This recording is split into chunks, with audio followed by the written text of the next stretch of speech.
इस संसार में हर व्यक्ति को जीवन के किसी न किसी क्षण, किसी न किसी पल में बुरे वक्त का सामना जरूर करना पड़ता है।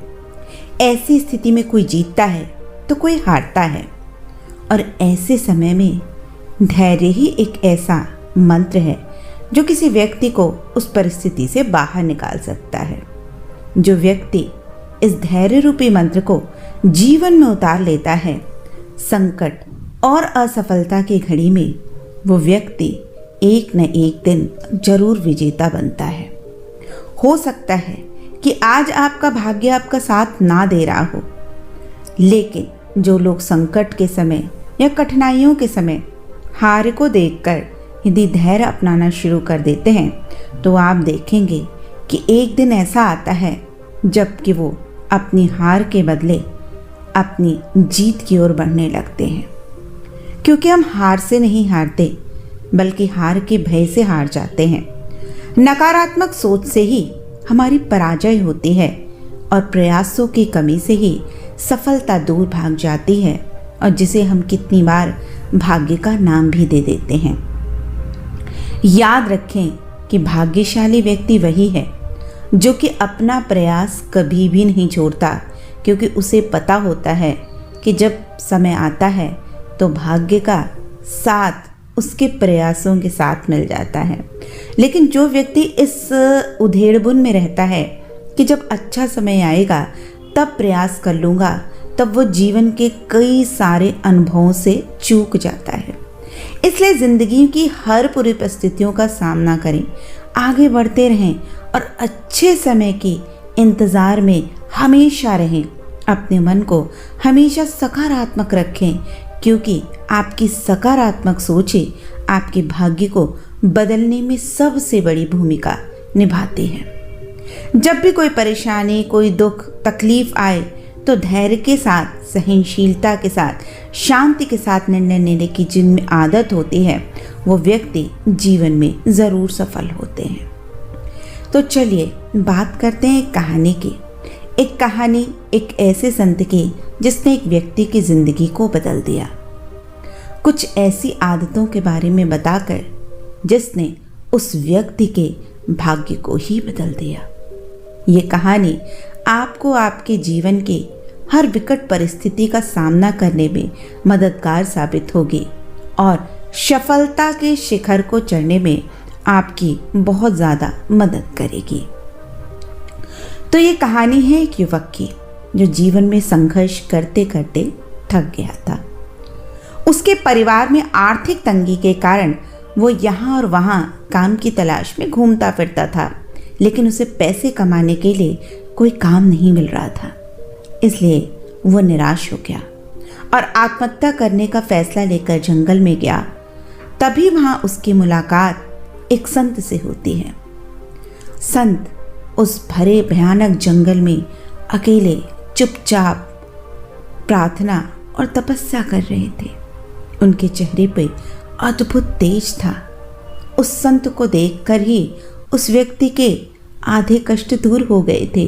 वो उनके आकर्षण से उनकी ओर खिंचा चला जाता है और सोचता है कि मृत्यु तो अटल है, क्यों ना एक बार इस महान संत के दर्शन करके इनका आशीर्वाद ले लूं, ताकि ये जीवन तो मैं सफल नहीं बना सका, लेकिन आगे आने वाले जीवन को मैं सफल बना सकूं। जब वह युवक उस संत के पास गया तो संत ने अपनी आंखें खोली और उसको देखकर कहा कि बेटा, मैं तेरा ही इंतज़ार कर रहा था। मैं जानता हूँ कि तू बड़ी समस्या के साथ यहाँ आया है, लेकिन आज मैं तुझे कुछ विशेष बात बताना चाहता हूँ जो तेरे भाग्य को बदल देंगी। तब संत ने उस लड़के से कहना शुरू किया कि ज़िंदगी में कितनी बार तुम्हें अनेकों काम मिलेंगे, लेकिन हर काम में सफलता मिले ऐसा ज़रूरी नहीं है। इसलिए असफलता से निराश ना हो। तब उस युवक ने कहा कि मैं पूरी तरह थक चुका हूँ, अब मुझसे कुछ नहीं होता। मैंने कई तरह के काम करके देख लिए, लेकिन सफलता तो मेरे भाग्य में ही नहीं है। तो संत ने कहा कि चलो मैं तुमको एक कहानी सुनाता हूँ। जिससे तुम्हारी निराशा जरूर ही दूर हो जाएगी। संत कहना शुरू करते हैं कि ये कहानी एक छोटे से लड़के की थी जिसने एक दिन बांस और नागफनी का पेड़ लगाया। वो प्रतिदिन दोनों पौधों की देखभाल करता था। कुछ समय बाद वो नागफनी का पौधा तो बड़ा होता गया, लेकिन बांस का पौधा वैसा ही रह गया। लड़के ने हार नहीं मानी, वो उन दोनों की देखभाल करता रहा। ऐसे ही कुछ महीने बीत गए, लेकिन बांस का पौधा उतना नहीं बड़ा हुआ जितना लड़का सोच रहा था। लेकिन वो लड़का निराश हुए बिना उस पौधे की देखभाल करता रहा। कुछ समय के बाद बांस का पौधा बड़ा हो गया और कुछ ही दिनों में बांस का पौधा नागफनी से काफी बड़ा हो गया। दरअसल पहले बांस का पौधा अपनी जड़ों को मजबूत कर रहा था, इसलिए इसे बढ़ने में थोड़ा वक्त लगा। संत ने उस युवक से कहा कि जब भी हमारे जीवन में संघर्ष हो तो निराश नहीं होना चाहिए। ऐसे में हमें अपनी जड़ें और मजबूत कर लेनी चाहिए, और एक बार जब तुम्हारी जड़ मजबूत हो जाएगी तब तुम अपने लक्ष्य की ओर तेजी से आगे बढ़ जाओगे। तब तक बांस की तरह धैर्य बनाए रखो। आगे संत कहना शुरू करते हैं कि बुरे वक्त का एक ही सबसे बड़ा फायदा होता है कि वो हमारी नींव को मजबूत करता है। लेकिन नींव भी उसकी ही मजबूत कर होती है, या वक्त उसकी ही नींव मजबूत करता है जो संघर्ष से घबराता नहीं है, जो हर संघर्ष से कुछ न कुछ जरूर सीखता है। यदि तुम अपनी नींव मजबूत बना लोगे तो जीवन का कोई भी संकट हो तुम कभी नहीं हार सकोगे। इसके अलावा हो सकता है कि तुम्हें बुरे वक्त का सामना करने में समय लगे, तुम्हारा प्रयास जाए, लेकिन यदि तुम अपने अंदर एक जोश होश बढ़ा लो कि एक न एक दिन इन असफलताओं को हटाकर तुम सफलता जरूर हासिल करोगे, तो निश्चित रूप से तुम्हारे जीवन में कामयाबी जरूर आएगी। संत ने उस लड़के से कहना शुरू किया कि जब बार बार असफलता मिल रही हो तो धैर्य बनाए रखो, सही दिशा में आगे बढ़ते रहो, और धैर्य के साथ ही कड़ी मेहनत पर तुम अपने लक्ष्य तक जरूर पहुंचोगे। लेकिन उस लक्ष्य तक पहुंचने से पहले मैं तुम्हें तुम्हारे भाग्य बदलने के कुछ विशेष सूत्र देता हूं। यदि तुमने इन सूत्रों को अपने जीवन में अपना लिया तो तुम जीवन में कभी भी नहीं हारोगे। तब वो लड़का उस संत के चरण पकड़ लेता है और उनसे प्रार्थना करता है कि वो उनको उसके विशेष सूत्रों से अवगत कराएं जो उसके भाग्य को बदलने का सामर्थ्य रखते हैं। तब संत ने उस लड़के को समझाते हुए कहा कि सफलता के शिखर पर वही व्यक्ति पहुंचता है जो कुछ विशेष नियमों को अपनाता है, और यदि व्यक्ति इन नियमों को अपना ले तो ऐसे व्यक्ति को समय जरूर सफल बना देता है। संत कहना शुरू करते हैं कि जो व्यक्ति सफल होता है वो सबसे पहले अपने अंदर एक आदत बनाता है, और वो आदत है जल्दी उठने की। सफल लोगों की सबसे बड़ी आदत होती है कि वो जल्दी बिस्तर से उठ जाते हैं। उन्हें चीज़ों की योजना बनाने के लिए आत्मविश्वास की भावना सुबह का समय प्रदान करता है, और सबसे बड़ी बात है कि सुबह उठने से वो अपने दैनिक कार्यों को आसानी से पूरा कर पाते हैं, और वो इस समय का उपयोग व्यायाम में भी करते हैं, अपने दिमाग को शांत करने में भी करते हैं, क्योंकि ये दो गतिविधियां ऐसी हैं जो पूरे दिन आपके शरीर को ऊर्जावान रखती हैं। संत ने कहा, यदि सफलता चाहिए तो धैर्य के साथ साथ सुबह उठना आज से ही शुरू कर दो। आगे संत कहना शुरू करते हैं कि जो व्यक्ति संसार में सफल होते हैं वो अपने चिंतन और ज्ञान को निरंतर बढ़ाते रहते हैं। किसी नए विषय को सीखने के लिए वो बहुत पढ़ते हैं, और पढ़ना जीवन की सभी महत्वपूर्ण और अमूल्य गतिविधियों में से एक है, क्योंकि पढ़ना हमारे दिमाग के लिए व्यायाम है, जो कि हमारे दिमाग को सक्रिय व स्वस्थ रखता है। जब तुम नई चीज़ों को पढ़ते हो तो तुम्हारा दिमाग भी सक्रिय होता है, ज्ञान बढ़ता है, जो कि तुम्हारे व्यक्तित्व के विकास में भी सहायक होता है। सफल लोग इस बात को बहुत अच्छे से जानते हैं, इसलिए वो अपना खाली समय पढ़ाई में व्यतीत करते हैं। नियमित पढ़ने की आदत उनकी सकारात्मक सोच को विकसित करती है और वो अपने जीवन को एक बेहतरीन दृष्टिकोण देने में बहुत ज़्यादा सफल हो पाते हैं।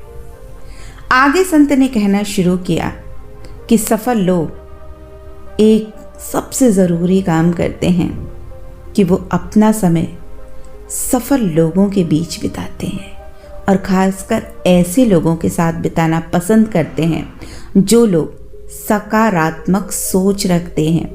क्योंकि अगर तुम्हारे आसपास सिर्फ नकारात्मक सोच वाले व्यक्ति होंगे तो तुम अपने लिए एक नकारात्मक माहौल बना लोगे और ये नकारात्मकता तुम्हारे आसपास के लोगों और तुम्हारे घर वालों पर भी एक बहुत बुरा असर डालते हैं।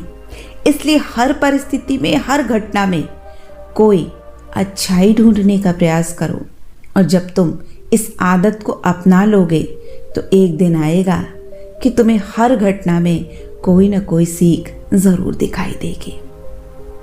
नकारात्मक लोगों को और नकारात्मक भावनाओं को कभी भी अपने ऊपर हावी ना होने दो और याद रखो कि नकारात्मकता आमतौर पे दुखी लोग और ईर्ष्या करने से आती है, क्योंकि खुश रहने वाले लोग कभी भी दूसरों को नीचा नहीं गिराते हैं। चौथी बात जो तुम्हें हमेशा याद रखती है वो ये है कि अपने लक्ष्य का पीछा करो, एक दिशा निर्धारित करो, कार्यों की योजना बनाओ और अपनी दृष्टि को साकार रखो। और ये एक बहुत अच्छी आदत है क्योंकि हर काम आपका समर्पण मांगता है।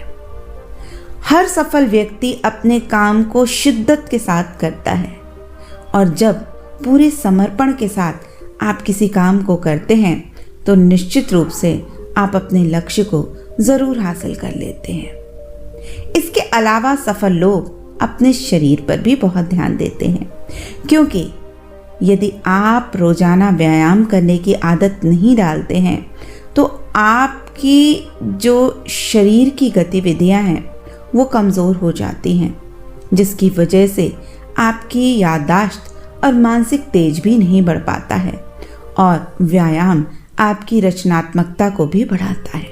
इसलिए यदि तुम ये चाहते हो कि तुम अपने ज़िंदगी में सफल हो, अपने भाग्य को बदल सको, तो अपने शरीर पर भी पूरा ध्यान देना शुरू कर दो, क्योंकि शरीर और मन दोनों एक दूसरे के पूरक हैं। जब हम सिर्फ शरीर पे ध्यान देते हैं तो मन का विकास नहीं कर पाते और जब हम सिर्फ मन पे ध्यान देते हैं तो अपने शरीर को गंवा देते हैं, क्योंकि ये मन इस शरीर रूपी पिंजड़े में ही रहता है। इसलिए इन दोनों का सही ढंग से विकास होना बहुत ज़रूरी है। यदि तुम अपने भाग्य को बदलना चाहते हो तो अपने मन के साथ साथ अपने शरीर पर भी पूर्ण ध्यान देना शुरू कर दो। उसके बाद वो लड़का उस तपस्वी से कहता है कि हे मुनि, आपने बहुत अच्छी बात बताई, लेकिन इसके अलावा और कौन सी चीज़ें हैं जो व्यक्ति को सफल बना सकती हैं? यदि हमें अपना भाग्य बदलना है तो और क्या करना चाहिए? तब वो ऋषि कहते हैं कि याद रखो, सफल व्यक्ति कभी भी अपना समय बर्बाद नहीं करता।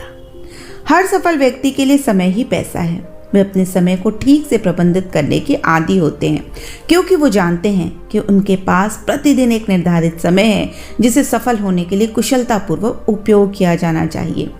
वो बेकार की बातों में अपना समय बिल्कुल बर्बाद नहीं करते हैं और खुद को सफल बनाने में, अपने लक्ष्य को प्राप्त करने में ही अपना पूरा जीवन लगा देते हैं। इसके अलावा एक बहुत विशेष चीज़ जो तुमको ध्यान रखनी है कि अपने लक्ष्यों की दिशा में हमेशा काम करते रहो। सफल लोग दूसरों के सपनों को पूरा करने में अपना समय बर्बाद नहीं करते हैं। वो अपना लक्ष्य स्वयं बनाते हैं, उन्हें प्राप्त करने के लिए कड़ी मेहनत करते हैं, क्योंकि वो दूसरे के सपनों को जीने में समय अपना कभी भी बर्बाद नहीं करते हैं। वो हमेशा उन लक्ष्यों को हासिल करना चाहते हैं जिनको वो अपनी जिंदगी में पाना चाहते हैं, जिनको पाने की उन्होंने योजना बनाई होती है। इसके अलावा एक आदत तुमको यदि अपने भाग्य को बदलना है तो उसके लिए ज़रूर डाल लो, और वो है कि दैनिक अपने कार्यों को लिखना शुरू कर दो। सफल व्यक्ति चीज़ों को समय पर पूरा करना महत्वपूर्ण समझता है, इसीलिए अधिकांश सफल लोग अपनी गतिविधियों को एक विशिष्ट पत्रिका में रखने की आदत डाल लेते हैं या एक जगह उसे लिखते हैं ताकि वो अपनी उपलब्धियों को, अपनी नाकामियों को सबको देख सकें। और यही वो एक सबसे बड़ा जरिया है जिसके माध्यम से वो अपने खुद का आकलन कर पाते हैं। इसलिए सफलता चाहते हो तो दैनिक अपने कार्यों का मूल्यांकन करना शुरू कर दो। ये मूल्यांकन तुम्हें तुम्हारी जिंदगी में बहुत बड़ी उपलब्धि प्रदान कर सकता है। आगे संत कहना शुरू करते हैं कि जो लोग सफल होते हैं या जिंदगी में भाग्य उन्हीं का साथ देता है जो लोग तुरंत अपने किसी भी फैसले को लेना जानते हैं। वो चीज़ों की योजना बनाने और प्राथमिकताएं तय करने को जानते हैं। यदि तुम भी सही समय पर उचित निर्णय लेने की कला सीख जाओ तो निश्चित रूप से तुम अपने जीवन में सफलता के पावदान को जरूर सीख सकोगे। सफल लोग अन्य लोगों की तुलना में निर्णय लेने में अधिक समय नहीं लेते हैं, क्योंकि ये जानते हैं कि यह उन प्रमुख तत्वों में से एक है जो किसी भी व्यक्ति की सफलता में सबसे बड़ी कुंजी होता है। इसके अलावा एक सबसे बड़ी बात जो तुमको सीखने की है वो ये है कि सफल लोग वही होते हैं, भाग्य भी उन्हीं का साथ देता है जो लोग सकारात्मक होते हैं। एक आशावादी रवैया न केवल तुम्हारे अंदर प्रतिभा में विश्वास पैदा करता है बल्कि तुम्हें अपने उद्देश्यों को प्राप्त करने में भी मदद करता है। जो लोग आशावादी होते हैं वो काफ़ी हद तक अपने जीवन में सफल हो जाते हैं, क्योंकि वो आशावाद का दृष्टिकोण उन्हें उनकी विपरीत परिस्थितियों का सामना करने की शक्ति प्रदान करता है। इसके अलावा एक सबसे बड़ा मूल मंत्र है निरंतर सीखने का प्रयास करना। सफल लोग वही होते हैं, अपने भाग्य को वही बदल सकते हैं जो नित नए कौशल को प्राप्त करते हैं, जीवन की हर अप्रत्याशित परिवर्तन के लिए तैयार रहते हैं, क्योंकि ऐसे लोग जानते हैं कि सीखना ही बढ़ना है। इसलिए वो हमेशा नई उत्पादक चीज़ों को सीखने में अपना समय लगाते हैं। तो यदि तुम्हें अपना भाग्य बदलना है तो इन नियमों को अपने जीवन में आज से ही अपना लो और धैर्य के साथ अपने जीवन में हर काम को करना सीख लो, क्योंकि धैर्य ही वो पूंजी है जो इन सभी गुणों को सबसे ज़्यादा सकारात्मक तरीके से तुम्हारे लिए काम करने में मदद करेगा। अब वो व्यक्ति सफलता के सभी सूत्रों को जान गया कि यही सूत्र हैं जो हमारे जीवन की दिशा और हमारे भाग्य दोनों को बदल सकते हैं। इसलिए जीवन में आपको भी तरक्की चाहिए। यदि आप भी अपने भाग्य को बदलना चाहते हैं तो धैर्य के साथ इन सारे गुणों को अपनाएं। निश्चित रूप से आपको सफल होने से कोई भी नहीं रोक पाएगा।